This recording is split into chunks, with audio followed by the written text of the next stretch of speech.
तो Harsha himself took intense interest in art and literature. तो हर्ष को बहुत ज़्यादा इंटरेस्ट हुआ करता था आर्ट में और लिटरेचर में, एंड उन्होंने लिखे भी हैं बहुत सारे क्या बच्चों संस्कृत प्लेस, जैसे कि रत्नावली है, प्रियादर्शिका है, उसके अलावा आपके पास नागनंदा है। ये सारे ही किन्होंने लिखे हैं, हर्ष ने लिखे थे, right. Now the second is the travel account of Chinese pilgrim Hiuen Tsang. तो बच्चों अगर हम दूसरा जो सोर्स ऑफ इंफॉर्मेशन देखें तो वो कौन थे, वो एक चाइनीज ट्रैवलर थे जिनका नाम था ह्वेनसांग, जिन्होंने क्या किया था, इंडिया में विजिट किया था during the reign of Harsha, right. Now अगर हम बात करें तो यहाँ पे अगर हम कन्नौज की बात करें तो वो क्या है, वो यहाँ का सेंट्रल प्लेस हुआ करता था जहाँ पे जो हर्ष है वो शिफ्ट हुए थे अपने कैपिटल से from the Thanesar to Kannauj. With the help of his large army उन्होंने क्या किया, उन्होंने कॉन्क्यूर किया था बहुत सारे पार्ट ऑफ नॉर्दर्न इंडिया को, जिसमें इंक्लूड थे आपके Punjab, eastern Rajasthan and your Ganga valley as far as Assam. तो उन्होंने असम तक भी क्या किया है, अपने एम्पायर को एक्सटेंड उस टाइम पे किया था।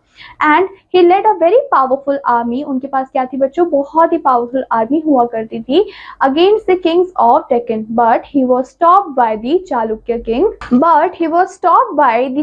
King Pulakeshin second of Vatapi and Badami in Karnataka. As a result हुआ क्या कि जो हर्ष है they had to return without the success in his mission. तो उनको अपने मिशन में सक्सेस नहीं मिली और उनको वैसे ही वहां से लौटना पड़ा।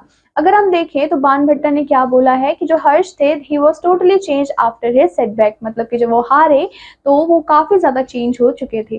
The dimension of Harsha empire was similar to the Gupta empire. अगर हम देखें तो अगर हम डायमेंशंस की बात करें तो हर्ष और गुप्ता एम्पायर की जो डायमेंशंस है वो सिमिलर ही थी, and it extended from the Arabian sea. तो कहाँ से एक्सटेंड हुई थी, अरेबियन सी से एक्सटेंड हुई थी और बे ऑफ बंगाल तक गई थी, and from Kashmir to Narmada हमें एक्सटेंशन देखने को मिला।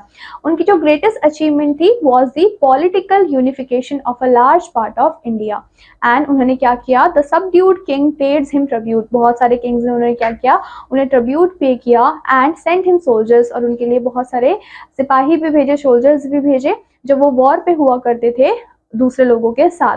But they continued as rulers of their kingdom, लेकिन वो किसकी तरह काम कर रहे थे, वो रूलर्स की तरह काम कर रहे थे अपने किंगडम में। Now coming to religious belief of Harsha. Now it is believe that Harsha adopted Buddhism, it right. तो ये बिलीव किया जाता है कि जो हर्ष थे उन्होंने बुद्धिज्म को अडॉप्ट किया था, एंड उन्होंने बहुत ज्यादा एफर्ट भी किए ताकि बुद्धिज्म भी थोड़ा पॉपुलराइज्ड हो जाए। But he still respected other faith, लेकिन उन्होंने क्या किया, साथ में जो दूसरों के फेथ और बिलीव्स थे, रिलीजन्स थे, उनको भी काफी रिस्पेक्ट किया। देन जो हर्ष थे उन्होंने वो किससे मिले, वो मिले आपके ह्वेनसांग से, जो कि और उनके साथ उन्होंने बैठ के क्या किया, बहुत लंबी डिस्कशंस की।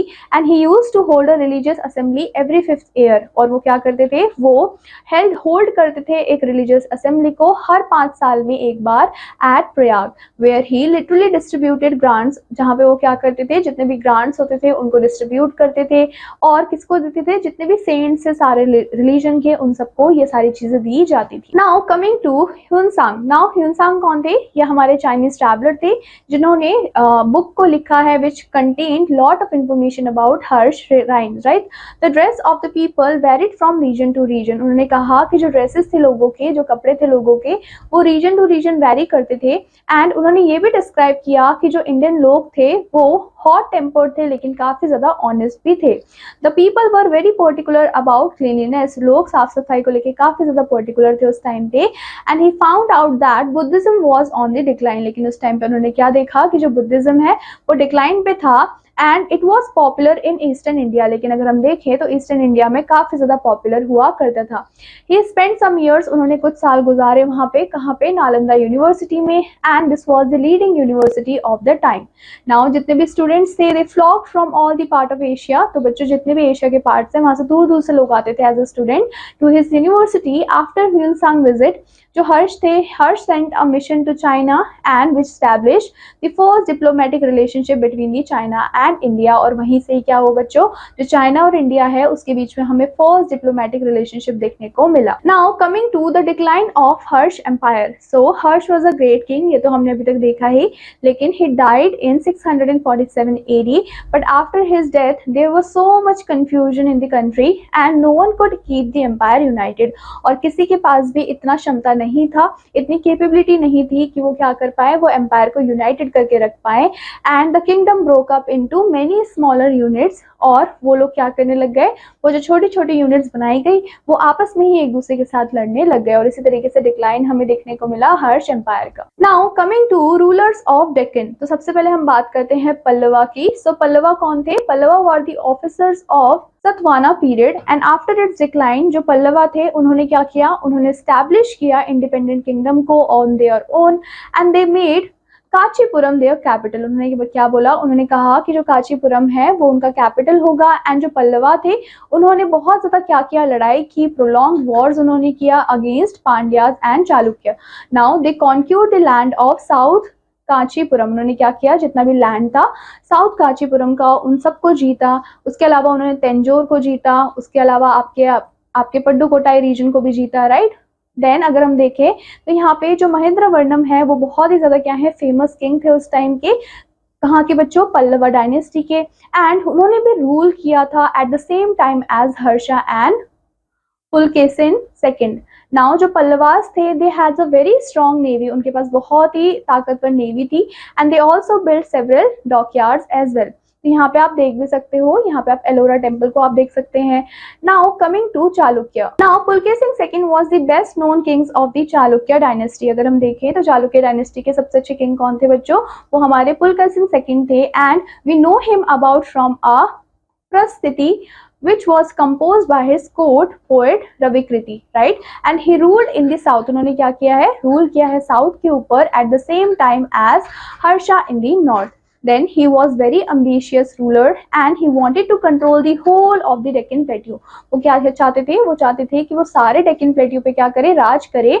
And he fought a battle against Harsh as well on the banks of river Narmada, और उन्होंने क्या की है, बैटल भी की है विद दी हर्षवर्धन। कहाँ पे बच्चों? रिवर नर्मदा के बैंक्स में। एंड ही फॉट ब्रेवली, और उन्होंने बहुत ही ब्रेवली क्या किया है, लड़ा है।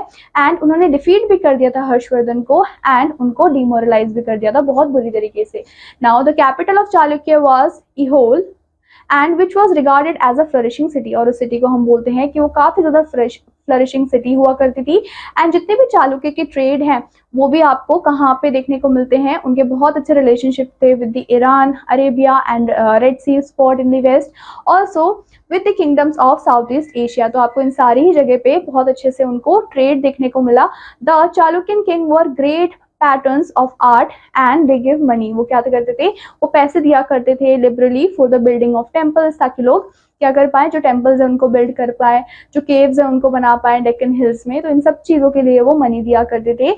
We find fine specimens of sculptures और एट एलोरा, तो हमें क्या मिलते हैं, हमें बहुत सारे आर्कियोलॉजिकल फैक्ट्स भी मिले हैं। And the credit of these masterpieces of art goes to the Chalukyan kings, और हमने कहा है कि जितने भी मास्टरपीसेस हमें उस टाइम पे मिले हैं और जितने भी आर्ट हमें मिले हैं उन सबका ही क्रेडिट किसको जाता है, चालुक्य को जाता है। Now coming to our last topic which is administration. So almost अगर हम बात करें तो जितने भी एडमिनिस्ट्रेटिव यूनिट है दे वर सेटअप इन विलेजेस, उनको कहाँ पे सेटअप किया जाता था, विलेजेस में सेटअप किया जाता था।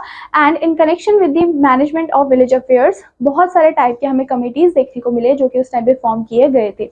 सम ऑफ दीज वर सभा, उर, सिरुर एक्सेट्रा, और सिरुर का यहाँ पे मतलब है small villages. Of all the village committees, जो सभा थे, सभा को सबसे ज्यादा इंपॉर्टेंट समझा जाता था। एंड जो सभा था, सभा क्या है, सभा बेसिकली असेंबली हुआ करती थी ब्राह्मण लैंड ऑनर्स की। एंड बिसाइड बहुत सारे सब कमिटीज भी थी जो कि फॉर्म की गई, जो कि कंप्लीट करती थी डिफरेंट टास्क ऑफ सभा को। Now the task of looking after irrigation, sanitation, agriculture, production, temples, road etc. ये सारी चीजें असाइन की जाती थी आपके सब कमिटीज को। एंड असेंबली होती थी नॉन ब्राह्मण विलेजेस की, जिसको हम उर के नाम से जानते थे। इन दिस असेंबली होता क्या था, जितने भी मैटर्स हैं जो कि विलेज से रिलेटेड है, उनके लिए इम्पोर्टेंट है, उनको डिस्कस किया जाता था। और इनको डिस्कस कौन करते थे, जो वहाँ के लोकल रेजिडेंट्स होते थे वही डिस्कस किया करते थे। एंड जो असेंबली होती थी मर्चेंटाइल ग्रुप की, उनको हम नगराम के नाम से जानते हैं। एंड बिलीव भी किया जाता है कि जो विलेज असेंबलीज होती थी वो full of powers होती थी in the management of rural affairs. Many of these local assemblies continue to function for centuries. और हमने क्या देखा, हमने देखा कि बहुत सारी ऐसी local assemblies हैं जो कि बहुत सेंचुरी तक उन्होंने काम किया है, लेकिन उसके बाद धीरे धीरे वो डिसॉल्व होती चली गई, राइट। सो इसी के साथ बच्चों हमारा ये चैप्टर होता है यहाँ पे कंप्लीट। आई होप आपको ये चैप्टर अच्छे से समझ आया होगा एंड आई होप कि आप इसको रिवाइज भी करेंगे। मैं आपसे मिलूंगी आपकी नेक्स्ट क्लास में एक नए चैप्टर के साथ। Till then take care and bye bye.